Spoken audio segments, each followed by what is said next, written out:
Good afternoon, Ricky from North Carolina here, coming at you with another video. Hope you guys are doing well and welcome back to my channel.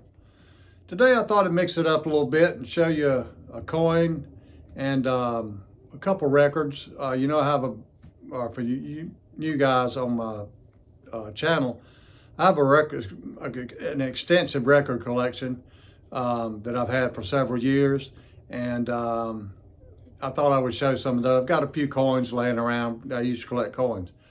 And so I thought I would show those here and mix it up just a little bit. So I've got some records to show and a coin, and yeah, in between the cards that I bring in and have. I hope you guys will watch, and I hope you enjoy it. And maybe, I can show you something you didn't know maybe. About some music that, I like all kinds of music. I like, my main music is jazz, rock and roll, and psychedelic. And like old country, like some new country. I just like all kinds of music. And today I thought I would show you a couple psychedelic records. But first, I'll show you this coin I have. It's a 1971 brown Ike, or brown Ike as they call it, because of course the brown packaging. Looks like wood grain here. And this is in excellent shape. The packaging's in excellent shape. And the coin is, like I said, it's a 1971. They made these from 71 to 74, I believe, in these brown containers or packages. And 73, I think, is the most scarce. So the most valuable. And I know where I can get some right now, and I might do that. I might go and collect these, get the rest of them. I don't know how much 73 is. It's not that much, I don't think. These are about, I don't know, $12 or $13, I think. I don't know what I paid for this. It's been a long time. But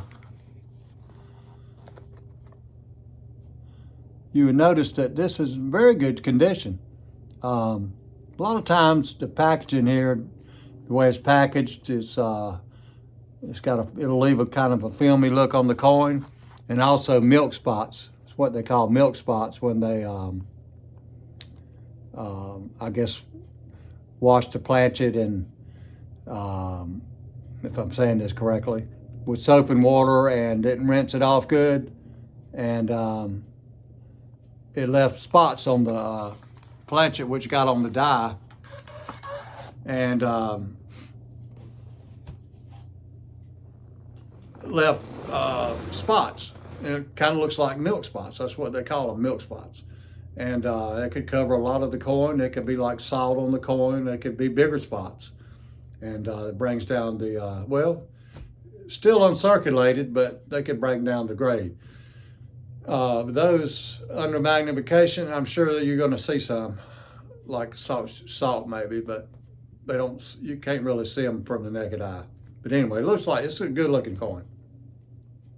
So, got a couple records to show you, and today's two records are psychedelic. And I will tell you a little story. Growing up, I was sixth grade. I was in 1970, and starting elementary on up to that point, of course, my mother and grandmother picked my clothes out, and my grandmother sewed. She even sewed a lot of my clothes before I started school, but they went in Belk's and these places, and bought my clothes for school, and they were all bland, beige and gray and checkered, and I hated that stuff. I despised it.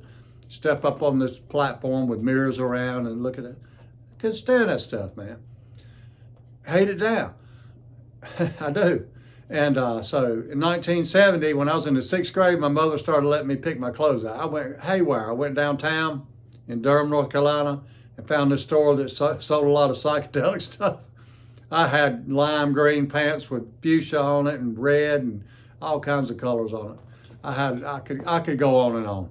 Anyway, it's not about the video. Anyway, I like psychedelic music because I was brought up like in the psychedelic period. So the first record is an obscure record that maybe you've never heard of. And I have quite a few records that you might have never heard of, but they're good records and they're under the radar, and but they're good records. This is a psychedelic record. It's called H.P. Lovecraft, and it's got a little 2 under there. H.P. Lovecraft 2. This is their second record. Forget the name of the first one, but excellent psychedelic record. I've been looking for this for a long time. Haven't really been doing any record shopping, doing more cards. But if they fall in my lap, yeah. And I had to take someone over to Duke Clinic, and there's a record store about less than a mile up the road. I had to do some waiting, so I figured I'd run up there and check it out, and found this. I've been looking for it for a long time. It's a gatefold, which means it opens up and folds out, but I won't show you. I won't take it out right now. I have taken it out, believe me, and it's hard to get back in. It's tight. Anyway, tight fit. Anyway, H.P. Lovecraft 2. Excellent psychedelic record, and the median value on Discogs on this, go by Discogs, most record stores do, record dealers or people that buying records and selling records go by Discogs. The median value, meaning the median price, is about $29 on this one. So it won't break the bank. It's really, and this is original, and this is in great shape. This is in excellent shape. So it's more or less cheaper than a new record these days. They'll cost you, if you can find one. So that's H.P. Lovecraft. This next one is another obscure record you might not have ever heard of until I explain it a little bit. It's called The Velvet Underground. This is an excellent psychedelic record. It's kind of a little trippy, if you want to call it that. It's mellow. Excuse me. Excellent record. Excellent record. It's on the MGM label. And the way I can tell you that maybe you've heard of these guys is by the record of The Velvet Underground with Nico, N-I-C-O. And that's the record it's been repressed a lot of times in the last years, several years. It's the record with the white cover with the yellow banana on it. And Andy Warhol did the artwork. I have one here, original, with the banana on it, and it's yellow. It hadn't been peeled. But he made it to where you could peel the banana and could go down to the banana part, which was pink. Now, these days here, if you can find one with the original with the banana peel still on it, it's worth more money.